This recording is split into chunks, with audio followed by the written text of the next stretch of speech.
Student, आशा करती हूँ आप सभी स्वस्थ होंगे, सुरक्षित होंगे, अपने घरों में अपना ध्यान रखने होंगे, अपने परिवार का भी ध्यान रखने होंगे। तो बेटा आज का हमारा जो टॉपिक है that is genetic map. Genetic mapping की हम बात करेंगे, जीन मैपिंग की हम लोग बात करेंगे कि किस तरीके से जेनेटिक मैप्स बनाए जाते हैं।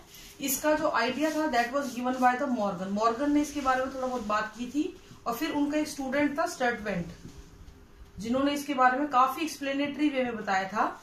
स्टर्टवेंट ने क्या किया था बेटा, he use the RF value to make the genetic map. उन्होंने RF वैल्यू को किया था। हमने लास्ट लेक्चर में RF वैल्यू के बारे में पढ़ा है। RF वैल्यू क्या होती है? रिकॉम्बिनेंट फ्रीक्वेंसी या क्रॉस ओवर वैल्यू जिसको आप बोलते हो। अगर मैं इसको दोबारा से आपको रिकॉल कराऊं तो नंबर ऑफ प्रोजेन, जितनी भी प्रोजेनी बनी थी टोटल, और उसमें से कितने रिकॉम्बिनेंट बने थे उनको मल्टीप्लाई किया था 100 से, तो आपकी RF वैल्यू आ गई थी। हमने लास्ट लेक्चर में आपको ये बताया है।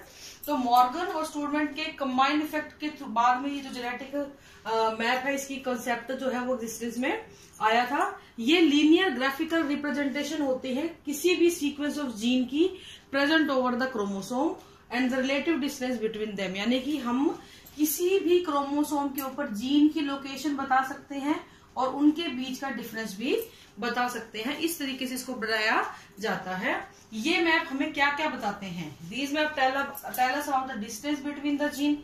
दो जीन के बीच में कितनी दूरी है, वो जीन की पर्टिकुलर लोकेशन क्रोमोसोम पे क्या है और किस सीक्वेंस में वो आ रहा है, पहले नंबर पे है, दूसरे नंबर पे है, तीसरे नंबर पे। इस तरीके से उसका सीक्वेंस भी हम लोग बता सकते हैं। और इसके ऊपर सबसे ज्यादा काम इन दोनों ने ही किया था। मॉर्गन का ही स्टूडेंट था स्टर्टवेंट, ठीक है। इन्होंने RF वैल्यू को यूज किया डिस्टेंस को मेंशन करने के लिए दो जीन्स के बीच में।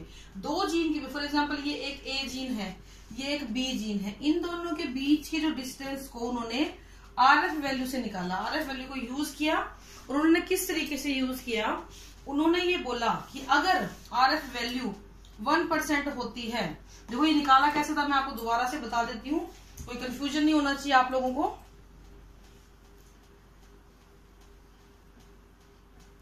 देखो फॉर एग्जाम्पल मैंने आपको उस दिन भी बताया था, फॉर एग्जाम्पल आपके पास 100 प्रोजेनी आई किसी भी टेस्ट क्रॉस के द्वारा, 20 रिकॉम्बिनेंट आए और 80 आपके पास आए पेरेंटल, ठीक है। तो 20 बटा टोटल प्रोजेनी मल्टीप्लाई बाय 100 से आपकी क्या निकल रही थी? RF वैल्यू निकल रही थी। तो ये कितनी हो जाएगी? तो RF वैल्यू आपकी होगी बेटा 20%। ऐसे ही इन्होंने ये माना कि अगर 1% RF वैल्यू है तो उसको हमने किसके इक्विवेलेंट रखा था? 1 मैप यूनिट या 1 सेंटीमॉर्गन के। ये भी मैंने आपको बताया था। प्रोकैरियोट में इस यूनिट को यूज करेंगे और यूकैरियोट में इस यूनिट को यूज करेंगे। 2% मैप यूनिट, 2% अगर रिकॉम्बिनेंट फ्रीक्वेंसी है तो 2 मैप यूनिट आया। 10% अगर मैप यूनिट है तो 10% रिकॉम्बिनेंट फ्रीक्वेंसी है तो 10 मैप यूनिट, 10 सेंटीमॉर्गन और एक यहाँ पे और नहीं आ जाती है, या फिर 1 डेसीमॉर्गन। डेसीमॉर्गन को हम लोग ऐसे लिखते हैं DM करके, ठीक है। 50% तक अगर इंडिपेंडेंट असोर्टमेंट मैक्सिमम 50 हो सके, अगर इंडिपेंडेंट असोर्टमेंट पूरी तरीके से होता है, इंडिपेंडेंट असोर्टमेंट कंप्लीटली होगा, तो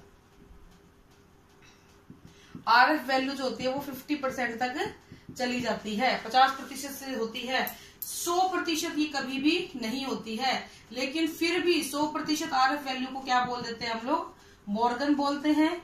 नेचुरली ये एग्जिस्ट नहीं करती है, नेचुरली नेचर में ये एग्जिस्ट नहीं करेगी, नेचुरल एग्जिस्टेंस इसकी नहीं होती है। 100% रिकॉम्बिनेंट फ्रीक्वेंसी की 50% मैक्सिमम फ्रीक्वेंसी हो सकती है। ये वैल्यू 50 से ऊपर जा बढ़ेगी कभी भी नहीं, ठीक है। अब हम बात करेंगे कि RF वैल्यू को अगर हम डिस्टेंस बिटवीन जीन के से कैसे रिलेट करेंगे। तो हम कैसे रिलेट करेंगे RF वैल्यू को? RF value is inversely proportional to distance between gene. दो जीन के बीच में कितनी दूरी है, ये डायरेक्टली प्रोपोर्शनल होती है डिस्टेंस बिटवीन द जीन्स। दो जीन के बीच की दूरी के बराबर होती है। और इसीलिए इस चीज को क्या रखा गया? RF वैल्यू को ही क्या कंसिडर किया गया? दो जीन के बीच की दूरी को मापने के लिए किया गया। लेकिन ये एग्जैक्ट डिस्टेंस नहीं मानते हैं हम लोग इसको। एक नियर बाय आइडिया आपको लग जाता है, लेकिन एग्जैक्टली किस क्या आया था बेटा? फिजिकल मैप से आया था। फिजिकल मैप आपके आगे आएंगे। फिजिकल मैप ने हमें क्या किया था? न्यूक्लियोटाइड को इंक्लूड करना शुरू किया था। न्यूक्लियोटाइड के बीच के डिस्टेंस से फिर हमने जीन की डिस्टेंस निकाली थी, जबकि यहाँ पे क्या करते हैं, सिर्फ RF वैल्यू से निकाल रहे थे। इसीलिए ये कहते हैं कि ये जो डिस्टेंस है ये एग्जैक्ट नहीं होता है। सबसे पहला जो मैप बनाया गया था वो स्टूडेंट के द्वारा